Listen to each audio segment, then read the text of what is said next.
Hello, everyone. Welcome to Come On You Spurs TV, where we talk about everything Spurs. Today, we are doing a review of the match between Tottenham and, Southampton at St Mary's Stadium. We were away there. Ended up. Uh, I don't even want to say the scoreline, but hey, it ended up 3-3. And yeah, with me to review today with me is Chuma. And before we go to Chuma, just say, "Come on, you Spurs."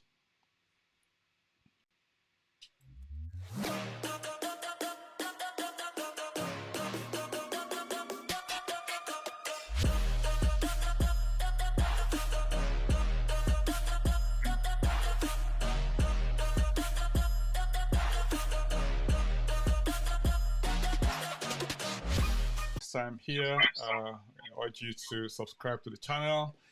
If you haven't been here before, like us, so you can get notified. Also, of course, click on the bell button to get notified anytime we either release a video or have a live stream like we're having now.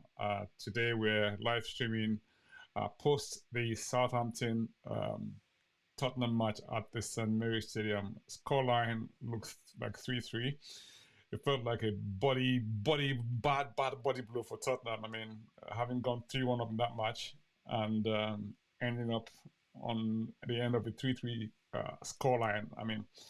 In some situations it look like a good point away, but in this particular situation, it looked like a dreadful loss. Chuma, how are you? I'm wonderfully amazed at how Spurs can grab a draw from the jaws of victory, and they've never ceased to amaze me under Antonio Conte this season. And yeah, it's just you can't even feel disappointed as a Spurs fan actually, because you kind of somewhere in your mind you expected something like remember we said in the preview, depends on what Tottenham shows up, and here we are. This is raw Tottenham that showed up today, and certain things happen. There are certain mitigating circumstances in the game that you couldn't prepare for, more or less unexpected things. And I think these things swayed things in one way, and then I think the decision of the manager at a certain point for me swayed it again. That's my Yeah, view. sorry to interrupt you, Truman. I know that, there's a lot to talk about in this match. And, a lot of things happen over the course of the match. We'll examine them over the course of, obviously, the next few, however long we look at the details of the match. First half, first, within 6 minutes, both teams have had a change. Yeah, We had, a starting lineup, which was exactly the same as last time starting same as lineup, the last game against Nottingham you know, Forest. Yeah, and everyone expected. We had this prediction on many forums expecting Richarlison to feature prominently in this match, and hopefully grab a few goals. In theory, and then within a few minutes he was injured, and he had to come off. Obviously, very very disappointed, and they had within a few minutes as well. They had somebody else come off. The centre back. I think he had a shoulder injury. So, yeah, in the first half, I think we had what, four changes. Two from each team. I think, two from each team. Yeah, yeah. The commentator was saying that it felt. When we had our own change, he said it was 2-1. Now it says like 2-2 now. it's And that seemed to be like, uh, and so a harbinger of of things to come. It turned out in the end because and and it's an interesting start though. That this is the first time since 2020 that we've had any team has having any match has had four changes before the end of the first half. You know. yeah, yeah. Okay, so it was such a bizarre game. You're going to say something that Chuma before I Very. interrupted you. Sorry. No, it's not even for me. I feel it's not even the fact that two players each. The two players from our team from Tottenham that you would say in the last match they were two of the standout players as well, Richarlison and Ben Davis. And yeah, it was. I feel really gutted for Richarlison especially, because I had hopes of him scoring in this game. I predicted he would score a brace, possibly a hat trick. And I think when you start wishing things in Tottenham, it never really happens for you. So, it was just everyone was wishing him well. That the well wishing just turned negative, and he's had a pretty miserable season. And by the way, the odds went up as soon as he went off the pitch. The odds with all betting people went up that he will finish the whole season without a Premier League goal. The odds just went boom through the roof. People started making bets he will not score a Premier League goal, and that's a shame. It's such a shame. It's such a shame though, because I mean, he expects. Okay, he's had a really patchy season up to now. I mean, he hadn't sort of lit the whole place alight for a variety of reasons. I mean, mostly down to injuries and not having a good run in the team or a long enough run in the team to make an impact. And he comes up. I mean, he's beginning to sort of play matches. His form's getting better. I mean, he scored a fantastic goal last weekend, which was unfortunately ruled out for offside. You know, which on another day, when you have VR going for you, we'll go to VR later on. you know, Mm. but when you have VR working against you, it's almost like it feels like a bit of injustice, if you like, in some respects, because here we are. We had, I mean, him scoring what looked like a really good goal, and then unfortunately gets ruled off for offside. I mean, this is one of those things where you can't really legislate for. I mean, so he goes off injured. What does that leave us? I mean, and then I think for me, the first half of the match for me had Porro. Porro Yeah, was like the standout performer for me in that first half, because if you have a look at it, he had a few crosses, which yeah, found the man. yeah, Unfortunately, didn't. I mean, they didn't make the right contact. yeah, I mean, they played the ball over. I mean, and then he had some chances from. I mean, Kulusevski was actually playing some really good football when he came in. You yeah, get Pro yeah, across, I think, on 16 minutes, and unfortunately, Pro blazed over. I think for me, if we look at how Poro played in that first half, even though he ended up scoring a fantastic goal. I mean, towards the end of that half, yeah, but it had about two other yeah. chances before that that was Mm. really really close, and he just kept blasting over. Albeit both chances came on his left foot. You know, Yes. I mean, what do you make I, of Poro? I thought he was fantastic, and I made a point the last time that you will only see the best of Kulusevski when he has a right wing back who is flying past him or who he can combine with. Emerson kept on coming into central midfield, and because of that, he left Kulusevski quite exposed, and Kulusevski had to maintain the width. But now, with I am not surprised Kulusevski had those crosses whipped in, and then one of them results. I am not surprised because of how. But in that first half, Poro did everything. I mean, you already know I'm a fan. You already I've been singing his praises before he joined. According to our good friend Mr. Gamble, I have hyped him. Average player has been hyped, and hello, hello, Mr. Gamble. But even Mr. Gamble has come. He's joining the Poro parade. He's seen the guy is good at what he does. He's a very good attacking right wing back, and the fact he scored that goal as well, the build up to the goal, um, Longley coming forward, breaking the lines with his pass, Son collecting, everyone moving to that Son side, and then just leaving. It was a Conte wing back goal, as they call it, because he created the space for the wing back to go forward and score. So he did that very well. Took his chance well because I expected him to go far side, and he just went nah, nah, nah. I'm blasting this near side. If he touches it, he will die.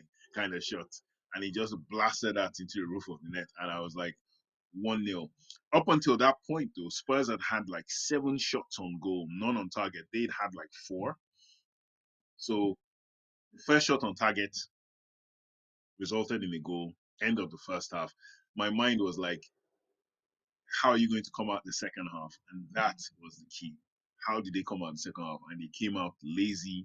They came out loss of focus.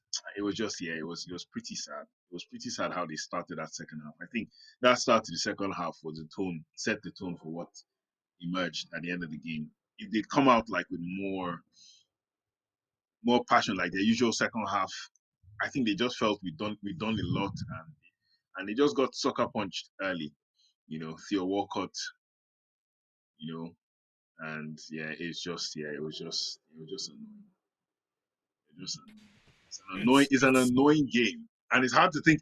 We look so sad. You think Tottenham lost, but I it know. feels I like mean, a that's loss. that's how that match felt. I mean, on many levels, because we kind of ended up the first half on top. I mean, where you look at, okay, the number of sort of chances that we created, the opportunities that were sort of made, especially all of the chances seem to come from Poro, on the right hand side, and Kulusevski playing with him as well, and everything seemed to be going quite well. I mean, and then I think when did we lose Davies? Did we lose in the second half or first half?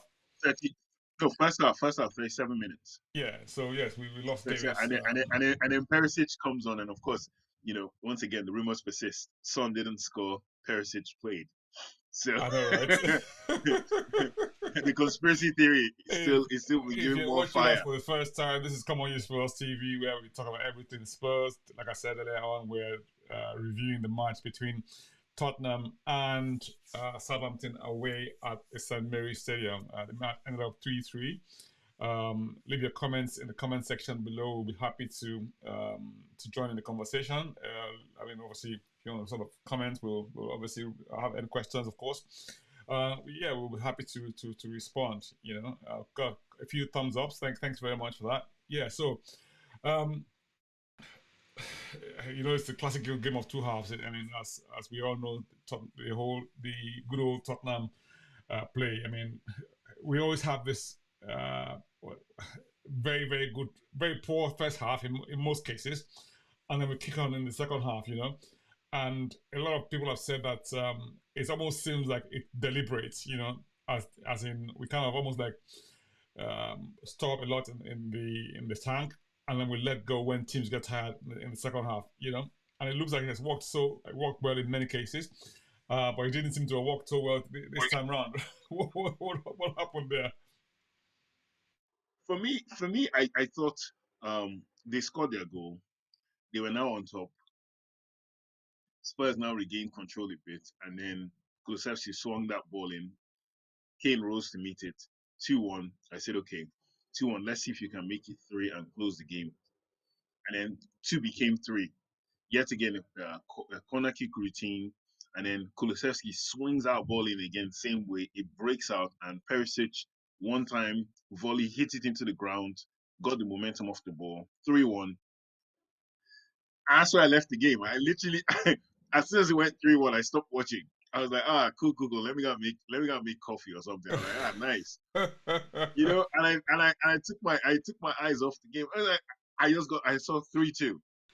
I was like, Walcott. I was like, oh, this guy just doesn't want to leave us alone. Isn't And that my isn't that Arsenal friends are strange? I mean, texting. before that, sorry to interrupt you. Before that, Walker Yeah, hasn't go ahead. scored a goal in 40 matches.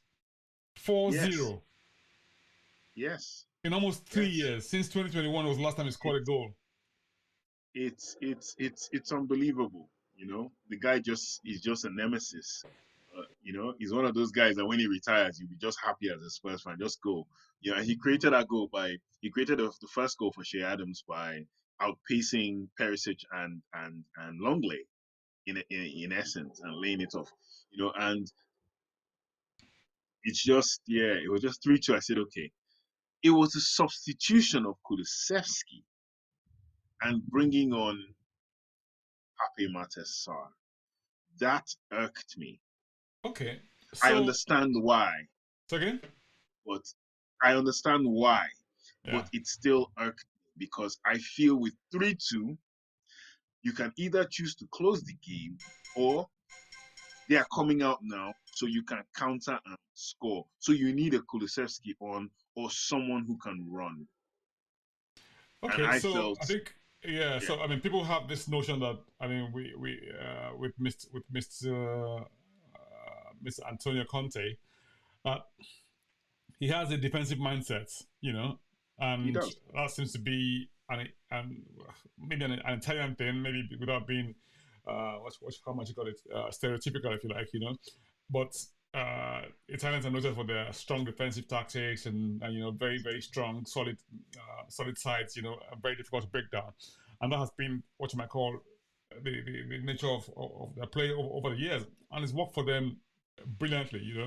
And Conte seems to be like a solid exponent of that philosophy. And Hmm? I mean, from one perspective, would be that look, you're leading the game 3-1. It becomes it becomes 3-2. What do you do? Do you go and attack them again and try to score goal, or risk losing? I mean, a third goal, or do you shore up your defenses and shore up the team and make sure that you close everything out? I think he went for that option, the safety option, if you like. Now, so I mean, from the Spurs perspective, some people with the benefit of hindsight would say probably that was a wrong move, right? Hmm? However, you then think, okay, where chances going to come from? They had this young man who was running rings around them in the middle of the park, who was sort of, running at the team, and it seemed, okay, it seemed to be really good. Okay, maybe he created a few chances, but he run into a brick wall, and then we got up and we play out of the situation.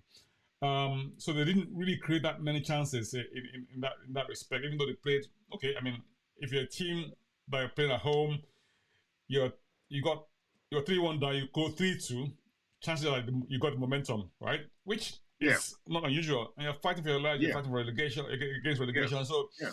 there's all of that energy in the stadium that sort of works in the favor of the home team. And I thought Yes. it probably cope well up to a point, And I think the decision for me was a terrible decision. I mean, how how that is the penalty is just No, beyond it me. was. Yeah, it was. It was, and the fact that um, VAR backed it as well. I can't say how disappointed I am because one, I think if the referee watches that penalty again at home on TV, he would realize that, oh wow, I made a mistake. But it is what it is. I personally feel like you're saying about the fact that you're leading and you want to shore up your defense. I get that. However, I always feel that it's when they start pressing you like that you can break out better. That's where his tactic actually works. Let them come onto you and then just hit them, spring them. Because now with 3-2, Southampton are coming, right? Spring them, but you need runners. You need like a Lucas, you need a Kulusevski, you need someone who can run a Danjuma. And I'm sorry, I keep going on about Danjuma and Mr. Gamble also says the same thing. He thinks an average. I just think someone like that, you put him on, he's so hungry. Boy is so hungry and he wants to run. He can run with the ball. You just place the ball into a channel, let him run. And as they're attacking, you just kick it by going with more midfield players. The problem I have with Antonio Conte at the moment is there's a way I've been watching all the midfields in Premier League. All the major teams are doing the same thing in midfield. There's this thing called the box midfield where everyone, two players ahead, two players behind, almost like a square. And because of that, they control the three midfielders of the opposition or the opposing team. You always outnumber them in midfield. Conte is one of the only managers not playing that thing at the moment. All the others are playing that system. Conte is one of the only ones that isn't playing that system at the moment. So he can't control midfield. With his two midfielders, they get overrun by three. Even if they can contain, they still get their one shot. He's never outnumbering in midfield. And because of that, his defense, which isn't good, they're getting pressure. And until he addresses it, until he looks at it, I'm not a coach. I know he has the coaching badges. I know he's won all these titles, but I've seen this thing. Like I'm seeing what all the other managers are doing, and it's working. They don't have better players than Spurs, but he's not changing anything. And I came out today and I said on the group, on the Nigerian Spurs group, I said I can't wait to no longer see wing backs and back three anymore. And I was one of the biggest advocates of a back three because I felt it fit our squad, but not the way this is being played at the moment. It's not fun for a lot of people watching Spurs right now.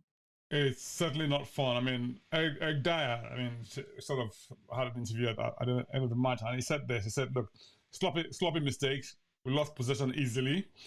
We didn't have control of the game at 3-1 when we should have. Really poor goals, We shouldn't let them back into the game. They lost both their centre backs, and we should cause them a lot more problems. Now, is that a sort of slight dig at the coach in terms of okay, you lose your centre backs, and you have Nathan Niles. Maitland Niles, right, coming in and become a centre back when he's always been a full back all his life. And another Arsenal guy, by the way. And who's always been a full back all his life, and we didn't really put them under sort of pressure that you'd expect us to push them under.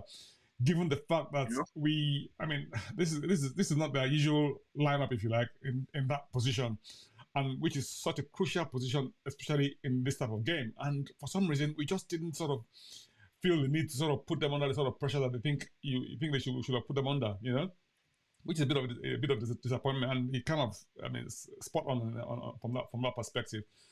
But then again, someone said at the end of the day, they had more possession.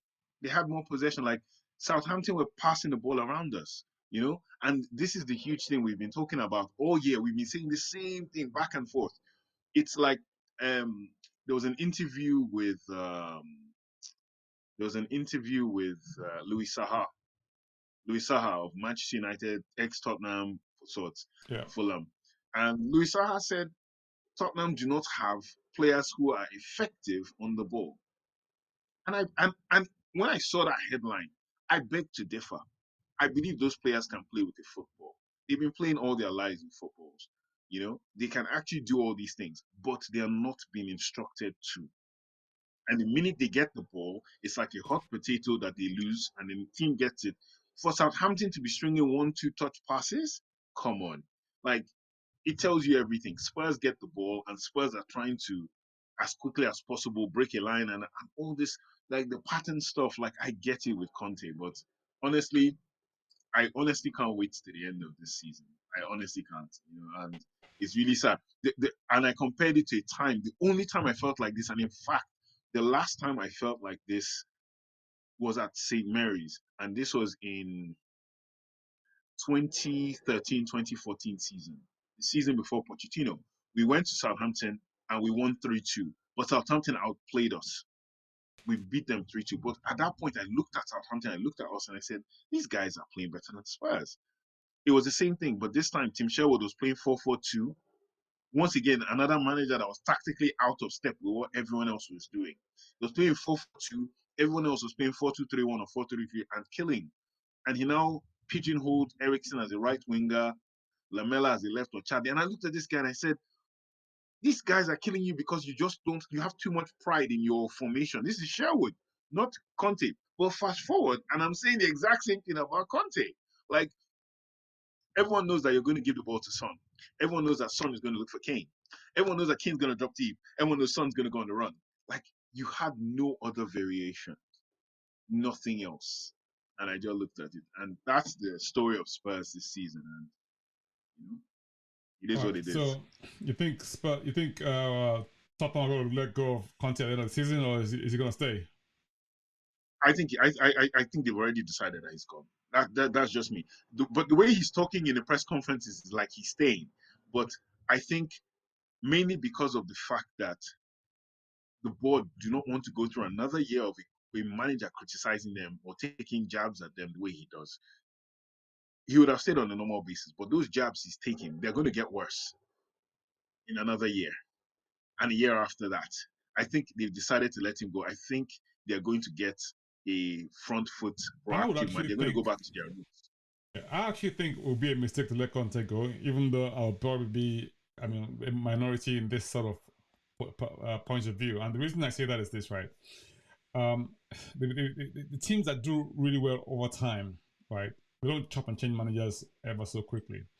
Now, Conte hasn't said that he wants to go, even though he hasn't moved his family away from Italy and all that sort of thing. But which is understandable if you only got a 1.5 year contract, and in this game, contracts are everything. You can get sacked tomorrow. And okay, fine, he earns quite a lot of money, and having him moving over shouldn't be a problem in quotes, right? However, I actually think that from a Spurs perspective of having continuity, of having somebody who is a master at his game, at style of play that he has, it may not be everybody's cup of tea in terms of the approach, in terms of the tactics and stuff like that. But the key for him is getting the results, And if he's able to get the result over and over again, no one really cares how well or how fantastic it is, if you get the win. I mean, I guess okay, the icing on the cake will be playing the free flowing, football that everyone fancies, and all the flicks and turns and stuff like that, right? But ultimately, he has the responsibility to ensure that you get the result in the match. And if he chooses that to say, look, the way I can get results in this match is playing my way, and this is what I'm used to, and this is, I think we should respect that as fans, because okay, fine, we pay him, right?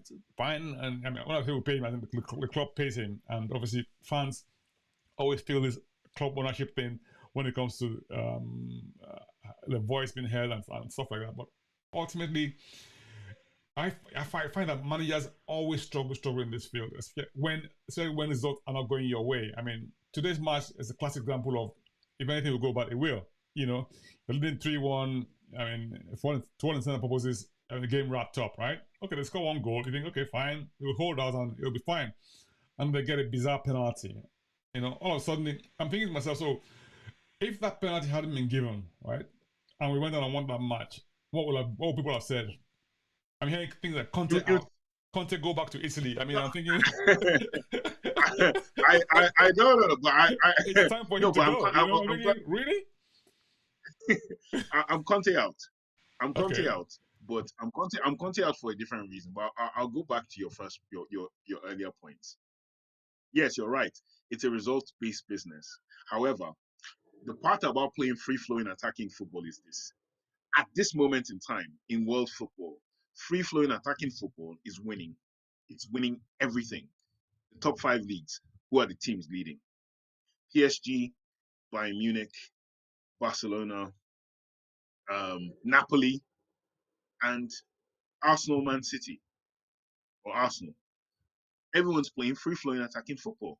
All the trophies are being won by free flowing attacking football teams. So that means that goes to tell you that it's actually what's in vogue. It's what's winning, and it's a case of finding your own version of attacking football. That's one. Conte's football is reactive of sorts. It can be attacking if he tweaks it a certain way, but he doesn't tweak it that way, or it's not coming off. But the problem with effective football, as you call it, is when you don't win. And in Spurs' case this season, they haven't won when people wanted them to win. If they pulled off this game, people would still complain because it was still squeaky bum, but they would be happy with the 3 points. But as you can see, they didn't win, and so the complaints. Now, if you had a game where you played well, you didn't win the game, we drew, but you had 19 shots, 11 on target, and you just realized that it was one of those games where they just sucker punched you. You can almost take that. But in a case where you're not really creating that many chances, or the chances aren't dropping and stuff, that's the only drawback to Antonio Conte's football for me is when he doesn't win. And this season, I can see your argument for him continuing another year because I look at it this way, that there's always, like, in every story there's up, like the part one of the movie, the part one of a trilogy is the hero's journey. He starts off and he does really well. But by the second one, and I'm a Star Wars fan, so it's Empire Strikes Back, Mm-hmm. where the bad guys get the upper hand. You now have to learn another way to win or learn how to overcome. And then the hero overcomes, and in the third stage. But my problem is you're working for an organization that doesn't back you in the way you want to be backed. So we're at this catch-22 spot where if he stays, what would they do for him? That's the question. Like, what can they do for him? We cannot go out. Like, remember the left center back? So it was Bastoni. That was our first target. But then also we're looking at the young Croatian boy. And I said it back then when no one knew who he was. I said, there's this boy called Josko Vadio that plays for Leipzig. And the boy is amazing. No one understood, like, who's that? And I wrote his name down. And then, lo and behold, by the time he gets to the World Cup, everyone's screaming about the kid. And I said, Until if we Haaland, can't buy him destroys him, eh? until Messi first destroyed him, and Messi touched him up for Haaland to just completely end him, and then Haaland has put the finishing touch on the boy. Well, this is But a good time you for us to never go know. for The way him I'm then, looking at because it, it means that we can get him on the no, cheap. there could be teammates. There could be teammates in the next couple of months. I think Guardiola is going to go and buy Guardiola. I think he's going to buy the two players I see him buying. I know this is a Spurs thing, but two players I see Man City buying in the summer that will take them over the top. They're going to buy. I feel they'll go buy Josko Gvardiol, and I think they're going to go and get McAllister from Brighton to replace Gondo. Gundogan, I think, is leaving. He's either going to Barcelona or he's going to go back to Germany. You know, but I think they're going to go and get Alexis McAllister from Brighton. And if they do that, my God, like it's what it is. But what I'm saying is with Antonio Conte is you need to back him, you need to buy this, you need to buy that. And if you don't get it and you get something else, I'm sorry, this season we've seen it with Jet Spence. We're now seeing it with Danjuma as well. That whole club buy, when he made that statement, the club bought. I felt bad. You know, I like Antonio Conte a lot. But when he did that, I wanted to say to him that, well, who isn't a club buy? Because now we're hearing Bissouma as a club buy. Hyung Min Son was a club buy. You know that. Yeah, they Pochettino are didn't club ask buys. I for mean, at the Hyung end of Min the day, Son. I mean, so it's got. I mean, the No, but club buy being that the manager did not request the guy. Hyung Min Son was not well, requested for by. that's everybody's interpretation of what he said. He never actually said that, but you see, but hey, No, he said he's a club buy for he's a club buy. Jet Spence. The language was very clear. Unless we don't all speak English, he said it that is a buy for the future by the club. Danjuma, he said, oh, what did he say about Danjuma? Oh, he's more left winger and a striker. He's and then not a number number 10. 10. And I was like, oh my goodness, you've just destroyed the boy now because from a substitution, you're looking for a 10, so you're putting Lucas on instead of this kid. And I'm like, this guy can run. He can do whatever work you want him to do. I believe it like, to the core of my bones that Danjuma gets on. I think he would do very well for Spurs. But he's not getting that opportunity. And it's just, games like this are crying out for someone like him to come on and just score 2 goals that you don't expect. He'll just run. I mean, like you said, Maitland Lines are centre back and against Danjuma. Danjuma will run him, go past him and shoot and score. But you know, it's just all around. It's kind of also a thing. A friend of mine texted me and said, "Isn't it a very?" My friend said that it's a privileged world when you can start complaining about a 3-3 draw. Like like he says that you're actually quite good that you believe that you should win all your games, right? So for you to complain about a draw, it tells you how good your side is. And I'm like, dude, it's not it's not how we feel right now. But he's saying, yeah, Well, this is maybe we it. should. So I guess I mean, like I was saying to somebody before we came on air, and it's like I said to look, how did I even put it? I said great game for the neutral, right? It says look, from absolute blood pressure for Spurs fans. It's like he says he doesn't like the scoreline, but it looks like we're struggling. Yeah, I said no Spurs fan would like that scoreline because it was 3-2 at that time, right? And they're not playing too well either, right? I said no, they're playing okay actually, but our fans they expect the other team to lie down and take all the punches. As in they don't come to the match with anything at all, and you hope that we just come away with a victory and without any whisper from the other team, and that seems to be in a way how I mean fans of teams who look at themselves as look we need to be on top of teams like this. Okay, fine. On the face of it, Southampton are bottom club, right? This is not no, but this is not a good Southampton side. Like we've played. Soji, you've watched our games. We've played some Southampton sides that had some guys, and you knew these guys would score. This Southampton this season, oh my goodness, they're not it at all. Like compared to those teams we faced that had let's say Virgil van Dijk, had a J. Rodriguez up front, Ricky Lambert up front. Those are guys that could play. Adam Lallana. These people that play for Southampton, that you come to Southampton, you're like, yeah, we just need to get a nice point. You can steal some away points as well, 2-3 goals. You know, we came with Poch several times. We beat them like 2-3-1. You know, even when we came with Jose as well and the 5-2, we're just picking them off then that game, you know. But this time we come in and it's like, I honestly think this side is better than the side Jose Mourinho had out that day. We had Sanchez and Dias, two centre backs in the back four, and we beat Southampton 5-2. A better Southampton side than this one. We beat them 5-2. I mean, it's just, you know, it's just but for me, I think the plot, you always have to look at the positives, and if we're taking any positives from this game, I'm really happy Pedro Porro has proved me right that he's an excellent right wing back choice. I was happy for Perisic scoring as well. I think Perisic's problem is defensive, and everybody knows that now, so they're always looking to play in on his wing because he can't run back as quickly. That part of the age thing has caught him. I think it's similar to Cristiano Ronaldo. Cristiano Ronaldo no longer has that pace to He used to have when he kill was you on much the younger. backs. Yeah, and Perisic is the same. I think Perisic halfway line to the opponent's 18. That's where he should be. If they can find a way to cover for him defensively, it'll be nice. But when he goes backwards, he's a disaster. He's a complete disaster because he gets outpaced, he gets muscled out a bit too, and but no, Pedro Porro was to me, he's been standout. I think in the last couple of games, I think he's really taking this. And someone wrote on Twitter, one of the Athletic correspondents wrote down that, can you imagine if Porro had started the season? This is a real Conte right back now.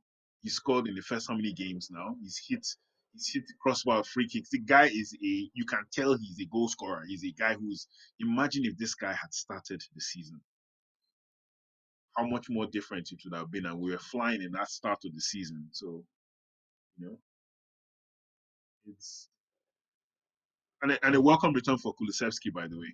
That's another positive. Kulusevski was very active. He was very good. He was quite good today. He was really good. He was really good. Yes, I loved how he made some really good chances as well. I mean, at some Yeah, point in the match, he beat his player and he just that passed back, got caught up by defense. I yeah, thought that was yeah, yeah. really really good. You got in some really good positions. He and Toro on that right wing. I think that right wing for us is quite sorted out as it is. To be fair, some people are saying that okay, looking forward to next season. We're looking forward to having maybe Udogie as a wing back on the left hand side, and hopefully Perisic would play a less important role, maybe get move forward, I move further forward. I heard we're looking at. There's a guy called I think he plays for Eintracht. He's in Germany, called Sosa. He's a left back. No, Leipzig. Bjorn Sosa. We're on his case. We're looking at another left wing back. So I think if the stories I'm hearing is if Conte leaves, Perisic is gone, because Perisic is only here because of Conte. But if Conte leaves, he'll feel threatened and he would want to go. So I think the club is preparing for another left wing back. I don't know how true that is. But what do you think if today Emerson Royale had played left wing back instead?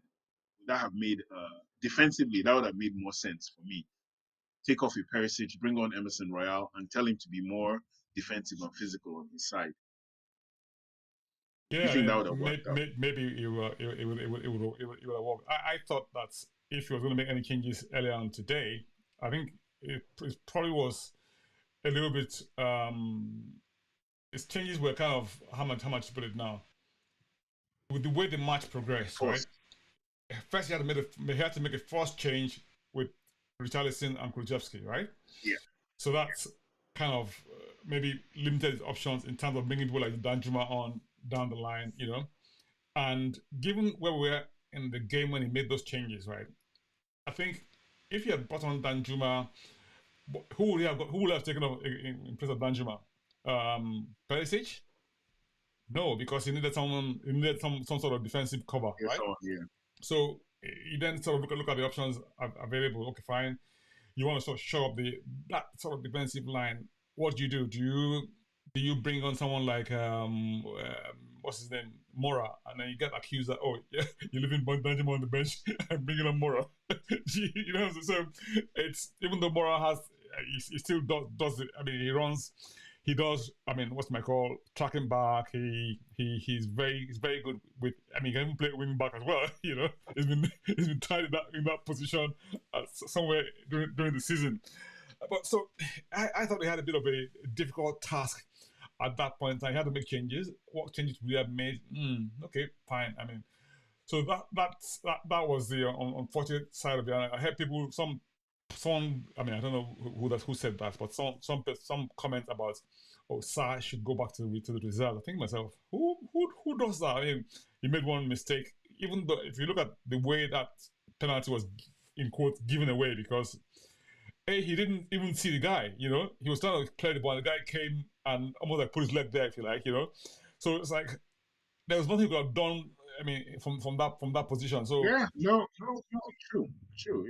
It's an unfortunate. It's a learning experience for him, and I think he'll be very gutted because he'll think he's cost us three it reminds points. me of a penalty we However, gave away against Liverpool at some point yeah, when Aurier um, and yeah, and and Mane put his leg there. You know, yeah. It's very intelligent by the attacking player. Very intelligent because it's intelligence that wins you penalties. But absolutely. you think the referees and then VAR. I just think honest to God, I think VAR is a huge mistake in football right now. I was one of those that felt okay, let's see, but then they keep changing. They keep moving the goalposts of VAR every week. 1 minute is this, 1 minute is, oh, if your elbow is okay, it's not an attacking side of your body. Because I heard this argument online that was quite interesting that Richarlison's goal against Nottingham Forest was his elbow, right? But they said elbow is not an attacking side of your body. The point of your feet, the point of your feet or your head ahead is that they're both used to score. So if the offside rule, for me, I think the offside rule a lot. I think it's just They just make it up nonsense as a for goal me or now don't they? because You know, offside rule was, yeah, you are ahead of the player. If you're not ahead of the player, there's no your toe is here. There's no, are you ahead or you're not? You're not ahead of him. and Oh, but and his if I elbow is recall sticking out. also, I'm like, Chuma, sorry to interrupt you, right? If I recall also, they had this yeah, go on. offside rule that, or which you might call advantage rule, that if there was some sort of 50-50 chance in some of the decision, the The attacker decision must gets be it. in favor of the attacking side. So I'm There you sorry. go. Where do you stop? You know. So we've been on the end of You're two right. unfortunate VAR decisions. You know, they say it goes around, but when it goes against you, it does really hurt. You know, and this time around, it hurts because, okay, it wasn't a goal that was ruled out. Here, a penalty was awarded against us. You know, if now it's one of those when you just throw up your hands in the air, I think, okay, fine. Some perspective was Oh, that, oh, it's it wasn't a clear and obvious error from the perspective of I'm thinking to myself, it's a clear and obvious oh, error. You know, it's get what him to it go and have is. a look at it It's on the however they monitor. write it. You know, you didn't even refer to the monitor for him to have a look. You know. Anyway, so I guess it's one of those things. But having said that, though, I did say to you, I think we've had this discussion before as well, off air, and the discussion was that, look, the way the fight for the top four is going to go, even for the title, there's going to be so many twists and turns, right? That it's very, very difficult to call it, you know, and it's proven to be so, isn't it? You know, No, on the face of it, it's true. it looks all We're it looks only in all March lost as now. I well. mean, with the We're only top in top March four as seems well. to be blown now. However, it's the points on the board. It's the They points still on the have to win board. the two No games matter in how hand. dire or you No, know, it's true. I always maintain that it's the points on the board. You know, and we've got the points, and so we just wait and see what the others do. You know, but we'll see how it goes. What do you think? No, no, I agree with you. Because I looked at as soon as the game ended, I looked at the table and I said, "Oh, Drat, we're still fourth, 51 points." And I looked at like Brighton. Can Brighton catch us up? Brighton have two games in hand. If Brighton win those two games in hand, at best they can get 48 points. I said, okay, fine. Liverpool, same. Chelsea. I was looking at all of them, and I said, okay, United are where they are. Newcastle now have 2 games in hand as well, and Newcastle have to get 6 points. I was like, yeah, but these 6 points, no one's gonna hand them to you right now. So at the end of this whole week, it could be that Spurs are still sitting fourth or have moved to third. You never know. It would have been really interesting if we'd won this game and gone to third, because then the real pressure is on you. Like, look, if you don't win, Spurs are three. Like, I think someone said, isn't it going to be a very funny season that Spurs will come third without wishing to come third? And Conte would still leave or something. And he said they'll come third, which is an improvement on the previous season. And I was like, Obviously, there's no way we're coming I third. feel it's manager for not Yeah, winning a trophy. Yeah. yeah, and but you look at the situation and you just say to yourself that, you know, anything's for, like you said, it's hard to believe this points on the board business. Was it Mourinho that also said that thing, that games in hand don't mean anything because they're potential matches. They don't mean, it's what you have is what you have, This is it. and either you win or you win or you lose, and you don't draw. We've drawn today, and it's horrible. But Newcastle still have to go out and win their games. This is Brighton it. still have to go out and win their games. Absolutely. Manchester United have to win. Newcastle won yesterday, which was really good for them. But you can see that it's much more difficult for them to win in this side of the I'll Of the call it, of the season, stage of window. the season. Oh, yeah. After January, yeah, of the season, yeah. As compared to that first half, they were cruising. They were right. Yeah. Now it's like Exactly. Newcastle that are talking about their battling qualities. But the first half of the season, they were talking about how great attackers they were. Now it's like, no, we're battling. I'm like, battling? You're attacking. Now you're battling. It's like, make let's up your let's mind. let's take But a look. Let's let's let's see. take a look at Southampton for a minute, right? Southampton had won what? How many matches in God knows how long? They hadn't won that many matches. Okay, they've got won 2 of their last 5 matches, hadn't they? Right? Since this Yeah, guy came round, right? So okay, yeah. it's not too bad. I mean, It's given not too where bad. they were at, before that, and all of a sudden we come up against us, and all right, so we score first, they equalize, and we're 3-1 up, and all of a sudden it's looking not, how stories change very very quickly in the course of games. When you're doing well, Mm. everyone's talking about how fantastic a manager is, and suddenly if you're not doing so great, so it's everything is result driven. Everything is result driven. If you get the True. result, you are the business, right? If you don't get the results, I'm so sorry. I mean, you, you, No, you, but it's.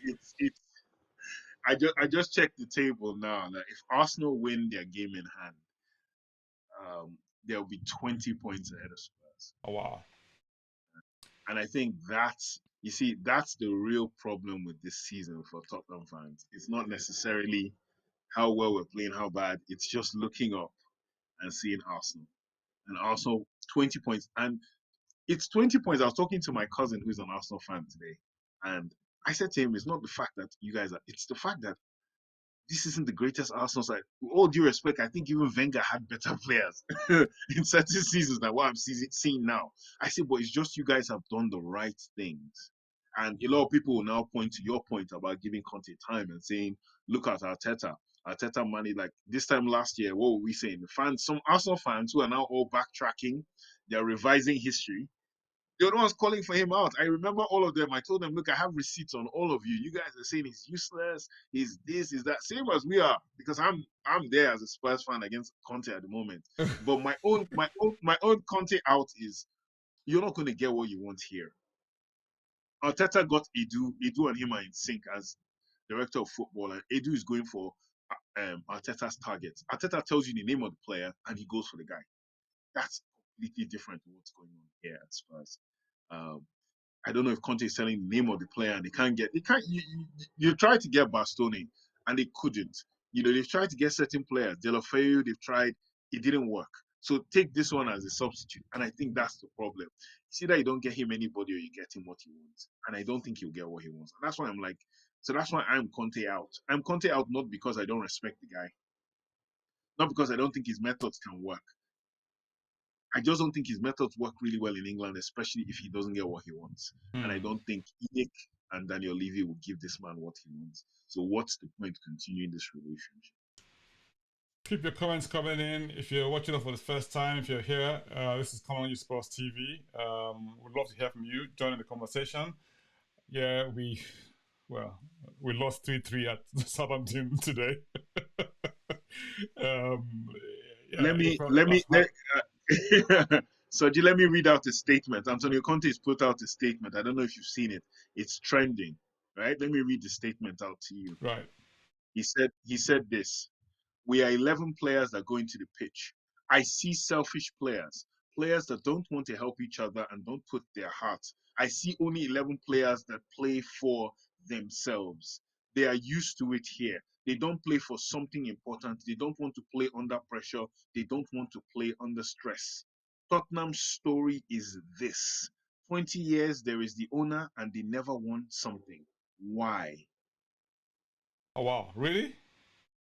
Antonio Conte has just said this in a press conference. Oh, wow. That's huge, eh? So when I say to you that this board cannot allow this happen, like they've even Mourinho never did this to them. And Oh, dear. some of the fans will be saying that, oh my God, he's right. But you know why he's missing it now is the very same fans that loved his transparency and his honesty. They don't want to hear it at this moment in the season. They were okay hearing it up until January. They're okay, but now they're like, dude, okay, you got this. Let's just play. But now he's doing this. He's actually doing the opposite. Fans are now like, get rid of him now. Let him go. And that's the thing. This statement is, he might now come out and say it was under context and all that, but I think, yeah, this is a bit. It's too much. He's abdicated all responsibility. It's Yeah, I yeah. mean, I don't Yeah, know. I I think honestly, it's as a statement, really and truly. I think it was this match. Uh, I mean, it's a different thing if we went 3-1 up, and okay, maybe we're trying to yeah, struggle and getting there, but not when you're 3-1 up, man. Not when you're 3-1 up, and you want to sort of close this sort of games out. You just don't even give them a chance to even breathe. You know, smash their necks and just sort of. I'm sorry, excuse my French, but hey, just just keep them away. And I'm surprised that we didn't yeah. mind to do that. It's a real. It's a big disappointment from Spurs' perspective. Real big disappointment. But hey, I think as we always say, we move, don't we? Yeah, no, we do. It's just, it's picking yourself. Like now, we have a week to wait. So you're waiting a week. You get to this point, and you're like, okay, you guys have been training for one full week. Do your jobs. Yeah, And they don't do their jobs. And I don't know how much support they're getting from, like someone said, oh, but it's the players that went out. I said, yes, but you're watching these players, they're very tentative on the ball. And for me, Tottenham players, even though they are average or whatever we want to call them, we've always had teams that could pass and play very well. These players are technically okay enough to do it. But this pattern football stops you from being creative. It stops you from wanting to dribble two, three guys and then pass. Kulusevski beats one guy and gives it off instead of beating two or three. Watch him play for Sweden, he's flying. He's trying to take on three guys and beat them and create. But here now he does two or three because the pattern says the right wing back overlapping you or this person. It's like it's there's not much license to do a lot of things. I know Tottenham say we miss this creative midfielder, but we have some creative players as such in the club, but they are not allowed to do anything beyond their normal remit for Antonio Conte. And it's still him. Well, no matter how he tries to play this thing, it's still this man. And I think he's misread Tottenham fans. And I think this statement, if it's true, if it's really attributed to him, because they're putting it up everywhere, it's all online now. If it's really attributed to him, I think he's not read the room well. He's not read the room at all. And making a statement, I think, will cost him if he didn't want it to cost him in the first place. Because he came out, said the sacking thing was a joke. It was a joke he made. I'm like, how can you make a joke about being sacked? That, oh, they could sack you now or whatever and all that. It's like, yeah, but it's just an unfortunate. It's been an unfortunate season. Yeah, I mean, some people are asking that should he be sacked during the international break? You know, we've got 16 days for the next match. You know, good time for any manager to come in and pick things up. I don't think it should. I don't think it should be sacked. I mean, what do you guys think? We'd love to hear from you. This is Come On Spurs TV. Your opinion matters. Join the conversation. Should Conte go or should Conte stay? Would love to hear from you. Come On Spurs TV. Yes, let's hear your comments. I mean, I am. I just there's this passion that he has, which a lot of people have pointed to about how he's very animated, how he's very committed, and he always talks in his press conferences about mentality, about fighting for stuff, about staying focused, about being having the right sort of energy, having the right sort of focus, and that sort of thing. And you think to yourself, okay, it's not just about application, but it's also about the mental aspect, the mindset aspect of the game, which is also very, very crucial in any team that wants to succeed. As you well know, not just in football, it's in life as well. It's not just about what you do; it's how you think, what your thought processes are. How you apply yourself, and just sort of just stay in the moment. Always stay in the moment all the time. And I think it's having a bit of difficulty, if you like, getting that message across to the team in a way that he wants them to play. And like you said, like you put it as well. You say he likes playing patterns, right? And if you don't get his patterns right, it potentially can work against you. And that means he essentially wants players that fit certain mold that can play to his instructions and execute them almost to perfection. And if you don't execute to that sort of level of perfection that he wants, chances are that if things don't go too well, they kind of break down very, very quickly. And he thinks that, look, I've been of the opinion though that him losing the Marine, right, has been really, really crucial. The reason I say that is this, right? I've said this before, and people always sort of point that out, and I haven't quite gotten the point I was trying to make. The point I was trying to make is this, right? If you listen to all of the people who spoke, all of the players who spoke about the effect the Marine had on them while he was with them, everybody always pointed out to how he worked on their minds, of how he made them a lot more resilient, how he made them have a lot more focus, how he made them think a lot more about themselves, how he made them think much more positive in terms of the energy and application that they brought into the game, such that they were able to push themselves a little bit more than they would have been able to, they would have normally had to. And that for me is such an important element of any sporting excellence that you want to achieve, right? The mind first before anything else. Everything else comes after. And I think that thing hasn't quite they haven't quite gotten over that bit. What do you think? Well, I can understand that. I've known about Marine Jean-Pierre controlling for a very long time. But I also believe that I think it was 1 or 2 seasons at Inter, he didn't have him. You know, like like Ventrone was in with Ancelotti, I think, at Real Madrid at one Right. stage. So it's like And what you did what did, still what did won Real without Madrid the do? guy. When was that? No, They that's what I'm won saying. But no, things. no, but no. Conte won without him. That's what I'm saying. Conte won without I don't know. Ventrone. I know. What I'm saying is essentially that I mean, from what we have and from what anyway, carry on. Yeah, well, I hear what you mean. So I'm just saying it's true, yes, from a mental standpoint, like even for him as a manager, like it's no one can ever tell you how it feels to, you know, when you lose a friend, and such a huge compatriot as well. And he was someone who was very popular with the squad and he worked on the squad and all that stuff. I agree, but I don't know. Yeah, I want to be, is it sympathetic or empathetic and say, the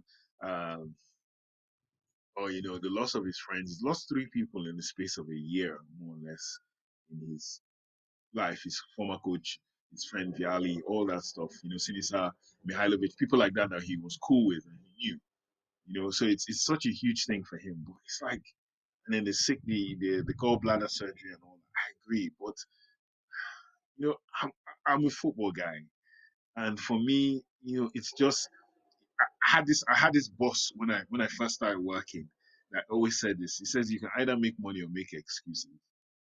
Yep. So you can either win games or make excuses. There's always an excuse why you didn't win a game. There's always an excuse why you had a bad season. Yep. There's always one. But if you're winning, those excuses don't come up. Absolutely. The same Absolutely. thing with this statement he's just made now. If he had won this match, he would now have said what he said. But because he hasn't and the flack is turning to him and he doesn't want to take the flack, he's saying 11 selfish players, and more or less the 11 selfish players. And the minute you say that, the impact of this statement he's made today, if it's true, Kane and Son are looking, going, excuse you? You know, Mourinho would always go for the wiki players. Mourinho would never go for Kane and Son. He Yeah. knew who to do his thing. Dele, all these other guys that were, he would not. But this one is 11 selfish players on the pitch today. That's Kulusevski. But That's you know Kane. who he was saying That's about Son. when he saw about selfish play today, don't you?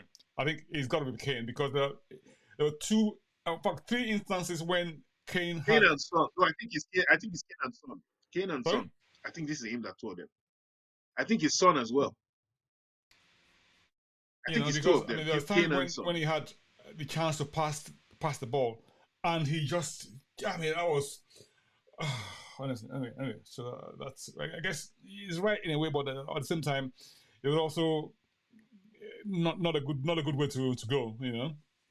When you start to criticize your own team, I mean, and sort of in laying to them like that. I'm not sure that's a good idea, but hey, there you go. That's football for you. That's what they can do to you sometimes when things pressure gets to you. I'll put it under pressure. Yeah, it's such a shame though. I mean, next match is after the international break, and not well. We haven't really done well in our games just before the international break historically. I mean, a lot of the times we either lose the game or we come over with a draw. Very rarely have we won. I mean, the games before international breaks, except I think before the last one. So, from a statistical point of view, maybe not quite a surprise. However, I mean, we are where we are. Top four still good? Are we still good for top four? What do you reckon? Um, up until we get moved out of the position, we're still top four. But for me, top four means nothing to me now. Like, and I'm not saying that in a I want a trophy way. I'm saying in a season where two or three of the teams that would have really put pressure on us to be top four, they're not really doing that. And in a season where we could have made a good cup run, you know, not saying we would have won, but would have made a good run. We just went out like damn squibs. And so top four to me, I really feel honestly, I'm telling you right now that this is the same. I remember where I was when I think Tottenham played. We played Southampton in that year with Sherwood, and then I went to Nigeria for a wedding, and we played. I went for a wedding in April, yes, and we played Newcastle or something. Either we lost or we beat Newcastle, but it was one of those games where it was just very strange. And I remember the feeling I had that Sherwood's time was coming to an end, and we're going to get a better manager. And then when I heard Pochettino was in line, I was like, and I'm getting the same feeling again. This guy has come to the end of the line, and we're going to get a better manager than him, who's probably going to take roughly the same players, but some other additions. In fact, if you think about it, these are newer players, whichever manager will come. And you could say, Absolutely. yeah, same guy, same spine. You need a spine. Every club needs a spine. You Absolutely. have a spine of players. So I just think so. And I'm grateful to Anthony Conte. He showed us another way to play. Unfortunately, it hasn't worked out the way it should work out. And Yeah, but such I a think shame, top really. I four, mean, if it's top come to four. the end I of the think I, line, it I, would I be a think I think shame. he can get top four. I think he can get top three. To be honest with you, I think three is a possibility. It just depends on how United and the rest of them. This games in hand business. Let's see what happens with games in hand. But I just think we missed a trick today. We missed a really really good trick today to win at Southampton. Yeah.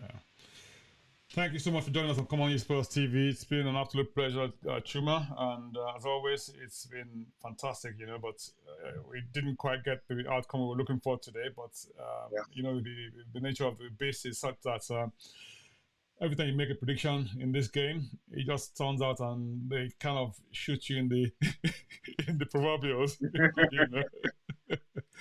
Well, yeah. Thank you so much, Chuma, and come on, you Spurs. Come on, you Spurs. Take good care.